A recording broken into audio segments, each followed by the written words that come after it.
it's important to find yourself. What do you love? The passion. What is it that you want to do daily? Because it's going to be hard for you to go and solve a complex equation, whereas you know very well that no, I like singing. You see, that, Yes, so there's sir. going to be a mismatch between the course. skills. So you have to know yourself.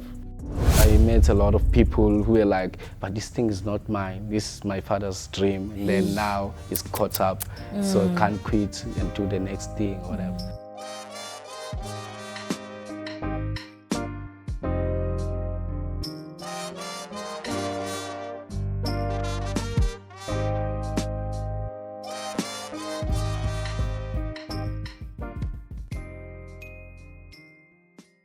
Greetings, everyone. Welcome back to EduKnowledge Exchange Podcast. Today in studio, we have Mr. Mqiniseni Jele, who is a UCT student for mechanical engineering. You're welcome, sir. Thank you for having me. The pleasure is ours. Wow, so I'll start with asking you to just reflect on your journey from high school to UCT. How was the whole journey for you? The journey of transition has been been a great one, but as well there's some difficulties within.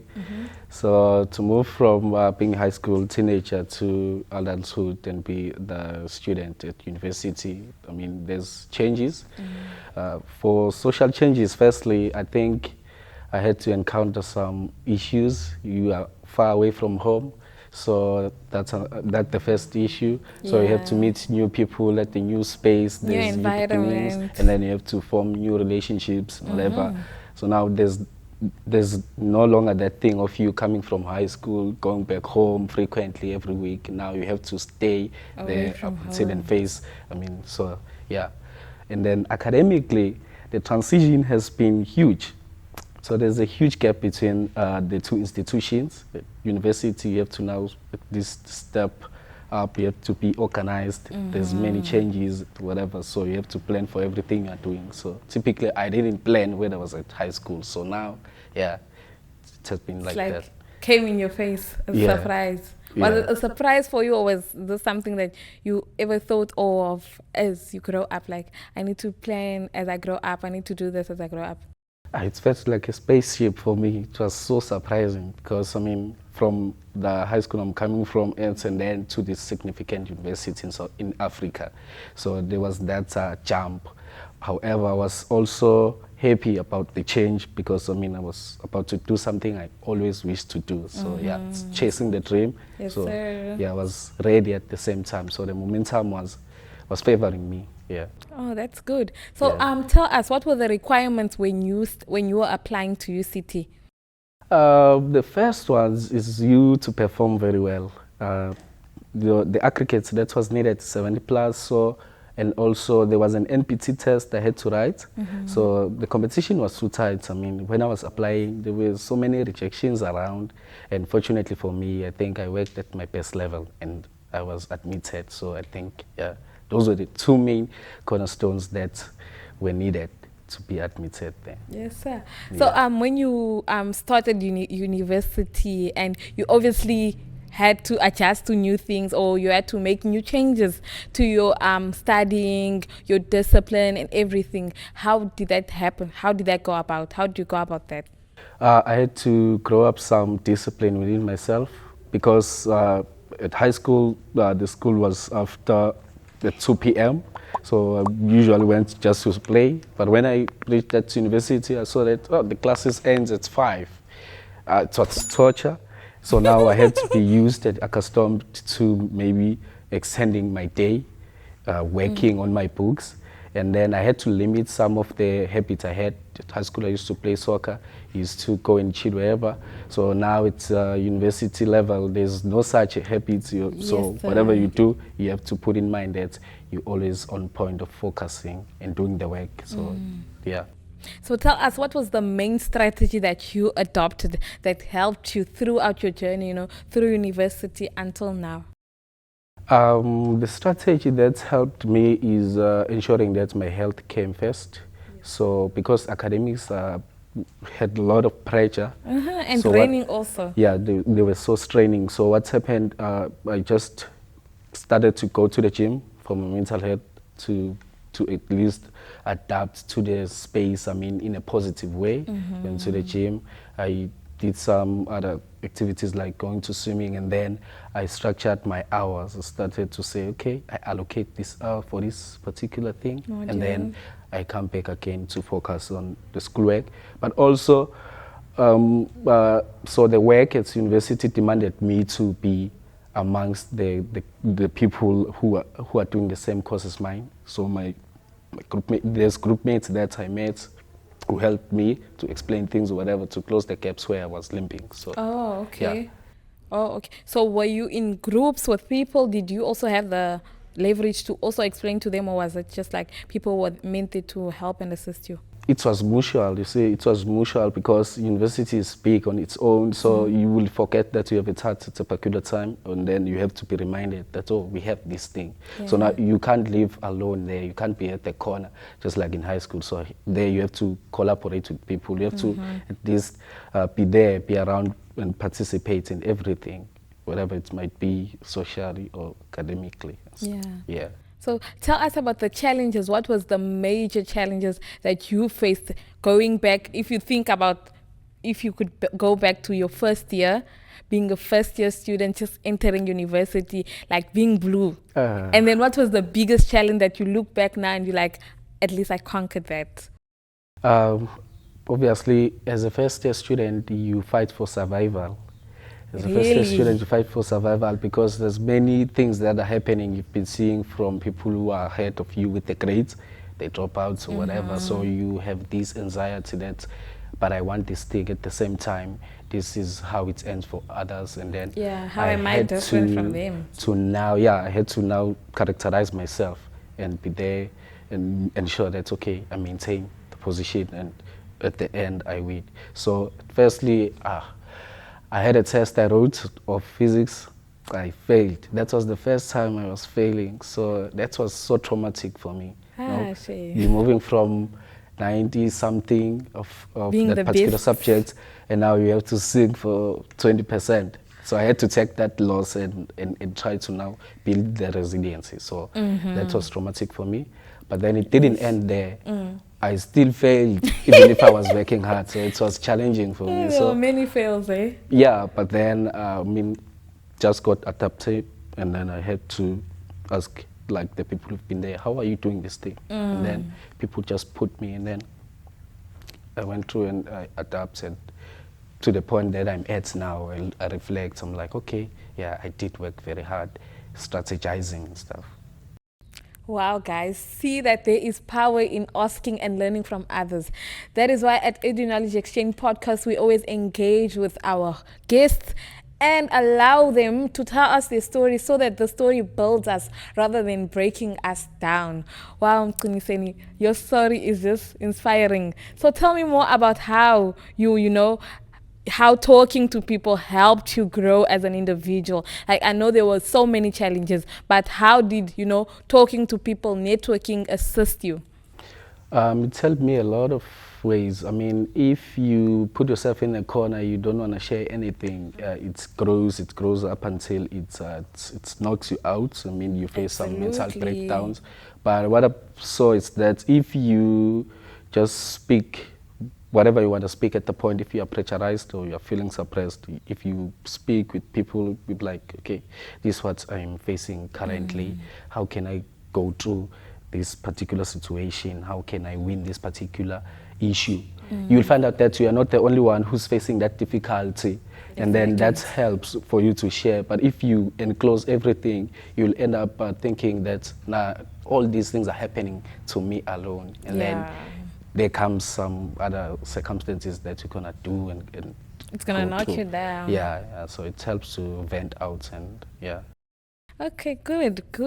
So tell us, what was the academic milestone for you that was like the biggest milestone that you went through and you were like, oh, I'm a conqueror? After that, you were like, yes, I'm the guy. You mean, okay, so is this referring to the university level, or is it reflecting back again in high school or my entire journey? You can reflect back to high school, and then you bring us to university, and then we see how that balances, or how there was, some Okay, so my first was in matric. I excellently passed. I mean, I was number one in my district of mathematics. So that was the Wow. first thing. Wow. Big It's ups made to me you. realize that, okay, I'm meant for this. Yes. And then I moved on, okay, university. There's been many challenges, but as well, there's been many wins that I had. I've passed so many courses with the 90s and tutored. So the feeling of being in front of the upcoming students, be maybe at the second level or third level, it's made me to see that, okay, I mean, you are in the right track of your life because you can, I mean, share whatever you have experienced and stuff. So yeah. Wow. So you being, how does it make you feel? You know, you went through so many challenges, and then when you know see yourself as a conqueror, and you Yeah. see that you've achieved so many great things academically, being away from home, how does that make you feel when you think, just think about it? Success is contagious through other things that's within you. If you want to do a particular thing and you succeed in it, you get to be motivated and Yes, sir. encouraged to do the next thing, right? So now it's like the bottom of the top of the mountain is the bottom of another. So to me, it's always a journey. That's okay. I've now won this one, and now What I about the can next do the thing? next one. Yes, sir. I don't quit that easy, even if that thing is difficult. It reminds me that's okay, but you've made it from that point, and then you still deserve the upcoming one. So that's how I usually gain strength from. Yeah. Your experiences, great. So can you please advise our viewers, because Yeah. you know most of them are probably high school students who are thriving, but they Yeah. don't know that when they come to university, they Yeah. are probably gonna stumble somewhere, they're probably gonna fall somewhere. Just encourage them on how you raised from falling, and you know you went up, and now you're actually thriving. If I were to motivate someone who's still gonna go to the track that I just went through, I will say, for failure is just all about lessons. It's going to happen. You know what I mean? So if you experience it, you shouldn't quit. Whatever sir. you are doing, you still have to keep on pushing. You still have to keep on coming back, even after you've had to repeat something entirely. So take it as a gain of experience, and then take it as a benefit that you will now conquer it. It goes like that because you can't, it's inevitable for you to not fail. There's nothing that you will do 100%, you see. So everyone make mistakes, or wherever mistakes happens to you. So it's all about you learning through the journey. That's how I can. Yes, sir. Yeah. Yes, sir. Okay, sir. So you are doing your honors now, right? Can you Yeah. please give us some insight on the topic that you're researching, and your topic, why you chose the topic, and how this topic relates to you as an individual? Okay, so my research topic was Sustainable Development Goal 6 in South Africa, Kenya, and Malawi. Okay, So it's from Water and Sanitation Department. So it focuses mainly on the water crisis around the three countries I've mentioned. So what I was doing, I had to identify the barriers that are hindering the SDG 6 goal to not proceed. Because in 2030, in Africa and globally, we are expecting the world to have the adequate access of water. So everyone have to Should have access to water. and sanitation. So the main reason I chose it, it's because in Cape Town, 2015 to 2018, we had the water crisis. You remember? Yeah. So people had to use the bucket systems to fetch water from far. So now, in this dissertation I was doing, I had to identify the root causes of why in 2015 Cape Town was in that position, Yeah. and how we can alleviate those causes and factors that are contributing to the failure of meeting the vision of the World Health Organization in 2030. So it was all about that, and yeah, it was interesting for me because I'm also from the township. So in the townships mainly, particularly in South Africa, there's water issues again. There's like pollution, water Sanitation pollution, and issue also. environmental issues. So that's why I think it was so insightful for me. It intrigued me. So I've done it, and then when it comes to the technical aspect, as a person who is doing engineering, in Cape Town there was a desalination project whereby they take the water from the ocean and they are now purifying it and filtering all those chemicals like salts within, and then they are making it to be the fresh water. That's why it's packed within myself. That's okay. I want to hear this. You want to thing. be part I don't of want to this be left movement. behind. I want Yes, to sir. explore this particular thing because it's gonna live until the end of time. Water is cyclic. So yeah. Okay, so how has this even shaped, how do you think this is going to influence your personal career as an engineer? Positively, I think, because I'm interested in being part of the water and sanitation employees and Okay. maybe do some projects there and think of maybe some other alternative solutions that I can come up with that can help the water crisis. Because we are still at that stuck position whereby water for everyone is not accessible. So now I'm also looking forward to maybe using my technical expertise to help out with the team I'll be working with. Okay. Yeah. So enhance us more about the skills that you learned through your research and how these skills relate to our current situations, and also how these skills will help and assist you in the future. My project was mainly based on identifying the barriers, right? So one of the barriers that I found from several researches made by known people Expertise. is that there is corruption in these sectors. So now, Okay.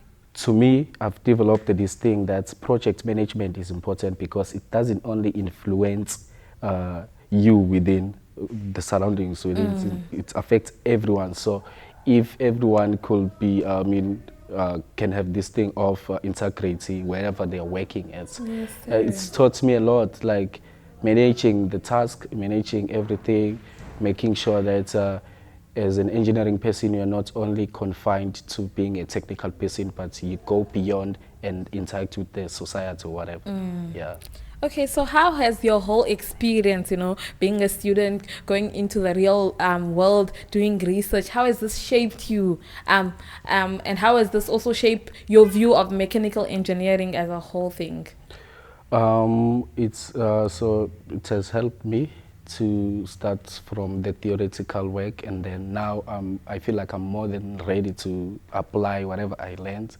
So I mean, the transition to the real world application, it makes me to feel like, okay, and now I understand the reasoning of the schoolwork, everything that I've done there, whatever, even if it was outside the academics, like the behavior and everything, it teaches you how to prepare to be in the real world. It's like school is the model. So now I'm more than ready to apply whatever. So it was the preparation during the school days. And so as a person who's inspired to do mechanical engineering in the real world, again, the courses I've done also has equipped me to look at things differently, and look at the problems differently, and feeling like I'm more than ready to solve any complex problems that the society might think are impossible to do. So it has built that growth mentally and confidence that if you walk through something that is challenging for you, you might look at the possible factors to solve it. Yes, sir. Wow, sir, your journey is actually inspiring me so much. So tell us, going back to your university, how are there any people or any resources that were made available to you at UCT, or anything that helped you and assisted in your journey of success? Yes, there's a lot. There's a lot. Without the support space from UCT, I don't think would have made it up to this point. I mean, the first important support system is the people. I've realized a lot, like ever since I came here, that without the people, Cannot do it. UCT offers tutors 24/7. Like they're always there with whatever you want to question regarding your academics. And then health-wise, again, there's a lot of support. There's a lot of the medical facilities that can intervene with whatever you want to be helped with, and then so yeah. Okay, so tell us, how did you deal with the academic demands of UCT? Because it's one of the biggest university in Africa. Of course, the demands are not low, and so they have high demands for you. How did you deal with that? It's demanded a lot. However, as I said, if you have that inspiration and you always have to motivate yourself, so that's helped me a lot to remind myself that that's the thing, that's the destination. That is what at the end of the day you have to get out with from this particular space. As much there's a lot of distractions or whatever, it's stressful. The course is stressful everywhere, not only at UCT but everywhere. Yes. It's challenging. However, you have to always keep yourself motivated. I mean, like the habits you do, you have to ensure that they are constructive. You are not dwelling on things that are going to make you fall out of the path. So it's all about me having always to be reminded, live on track, focus, and yeah. Yeah, okay, sir. So, tell us, you mentioned about the challenges. It was very challenging. And I know every journey is challenging. But when you look back at your journey, were there ever times that you sat in your room and you were like, no, I wish I didn't do this. I wish I didn't come to UCT. I wish I didn't study mechanical engineering. Of course, many times, I won't lie. Those things happen, especially when we are facing like the adversities. So, I mean, so there was a time in the second year now, the courses were getting more real. I was like, hey, this is different now. This is not what I was expecting. This changing. Because from high school, you tend to have only one aim or one vision, that I want to be this thing. So at the back of my mind, I thought mechanical engineering is all about fixing cars and stuff. And when I arrived at UCT, they are giving me a broad scope. Now I was like, I never expected. So now the expectations that I had were different, deviated. So now I had to come back and align myself with the system so that I carry on. So then I didn't give up, because I was like, but at the end I have to finish what I started, and then it still revolves around the core goals I have. Yeah. Yeah. So you just spoke about how you actually didn't know what your course entails. So you had this whole vision, and then you came to UCT and they actually broadened the vision for you. So how would you advise somebody who is much younger than you are and who is applying, just as in, what should they do so that they actually know what they're getting themselves into? You have to consult. You have to consult people. You have to do the research about what you want to do, so that you go to the right track, the exact thing. You don't find yourself sitting in the room in the middle of the courses with finances being paid to whatever. Yes. You have to search for what you want to do. You have to, maybe if you are surrounded by someone who's done the thing that you want to do, go to them. They can provide you with the great insights of that particular course you want to do. And then you research about it and find yourself. It's important to find yourself. What do you love? The passion. What is it that you want to do daily? Because it's going to be hard for you to go and solve a complex equation, whereas you know very well that I like singing.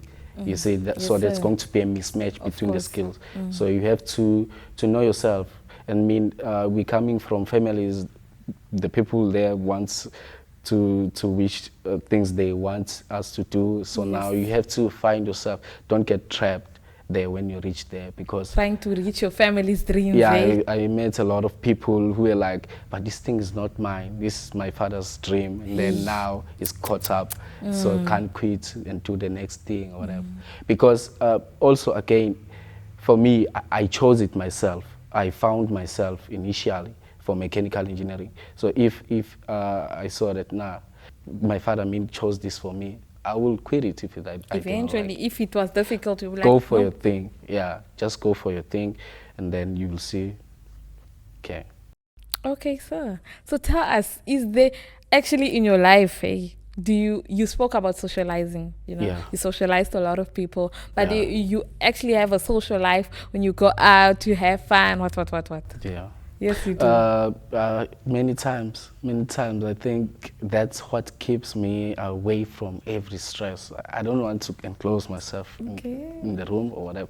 I just like to go out and engage with people and meet maybe some different, subjects of the day.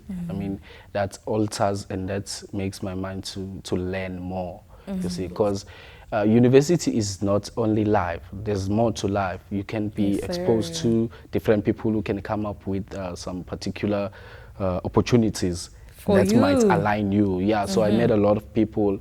You find out that you meet someone from a particular place, they need the thing that you are doing, and then you eventually get in the position to help and assist them. So connect, network with people so that you meet, it's easy for you to move to the next level.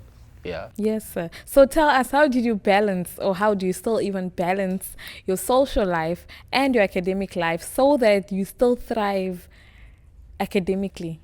So for me, firstly, the biggest issue I think is the mental issues, health-wise.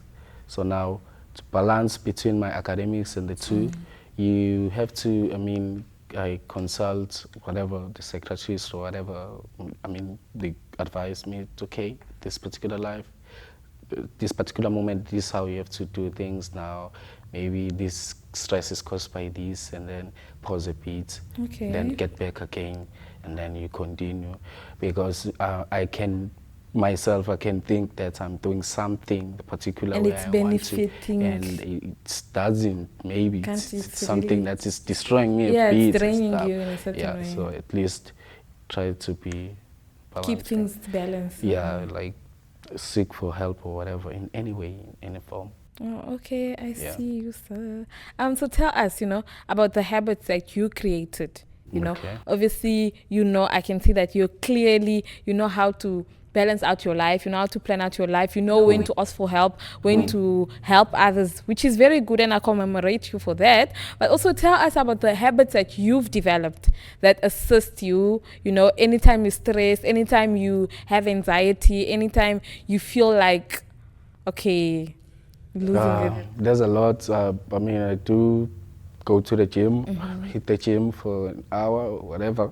If I feel like, I'm stressed, I just say, I'm going to come back, let me just go do this thing. It helps me to at least avoid whatever the depression might be at the time. And then if I feel like maybe I want to go and cycle, go out, go and cycle, go hike. I do plenty of activities. I just explore.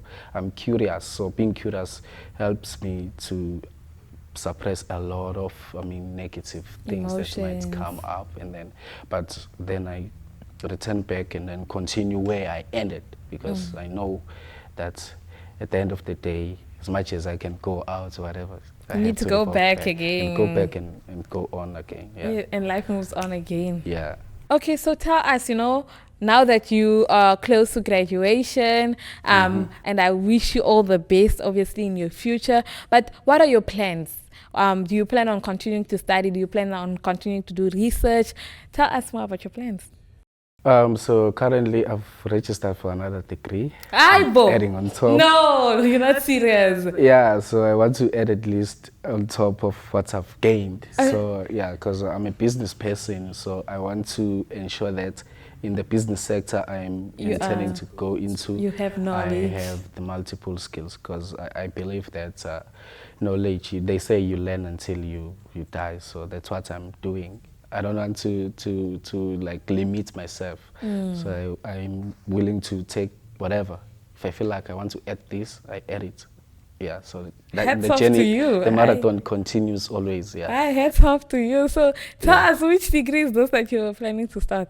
So it's mathematics and applied mathematics. Hi, Bo. This is not business. So the thing is, the business I'm doing, I've already started it, so it's digital. So the thing is, I've saw that I'm lacking somewhere, and where can I find these skills? I can find them in that mathematics sector. There's something they call modeling, the statistical analysis, the data analytics, and the programs or whatever. So I want to at least add, because in mechanical, I did learn a lot of things, and it helped me to expand and think differently. So now, yeah, I'm like making plenty of opportunities for me. Let me say it that way. Yeah. Incredible. Yeah. Incredible. The way you're just thinking. So do you feel like you are, since you're going to be studying now, are you actually going to be working part-time, doing some mechanical engineering or anything of that matter? Yeah, I will be part-time because, I mean, it's through uni, so I'm no longer going back to stay at the residence and be a student full-time. So it's part-time studying and then at the same time doing other things. Full-time. Yeah, yeah. So you're going to be working in your field or yeah, growing your business? yeah. Mechanical engineering is the basis for me. Like, it's my career. I can't just spend a lot of years and then Studying move to the next thing. Yeah, I'm still going to be working there, find opportunities, and then as I explore the other aspects of life. Yeah. Okay. So when we asked you earlier on about your career choice, right? Let me just dive back to that question.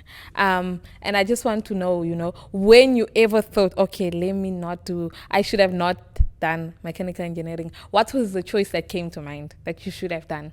To tell you, there's been some alternatives between me choosing a course and not.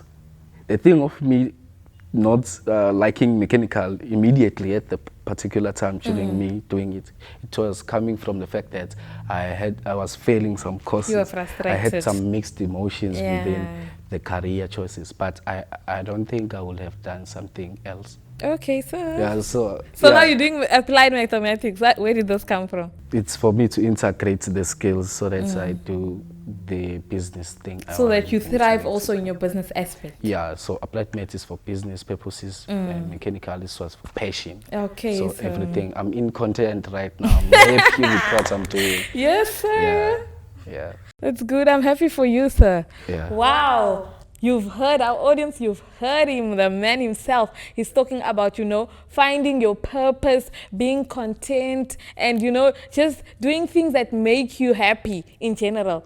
And I'm so proud of him. And of course, also, I wish you the same. I wish that you thrive in everything that you do. I wish that you thrive in your academics, that you thrive even in your career. But before we get to the career thing, first, we have to go to university. So, of course, I need you to focus at school and, you just keep focus on your focus so that you eventually go to university, you earn your degree, and then we all become happy people who thrive in whatever we do.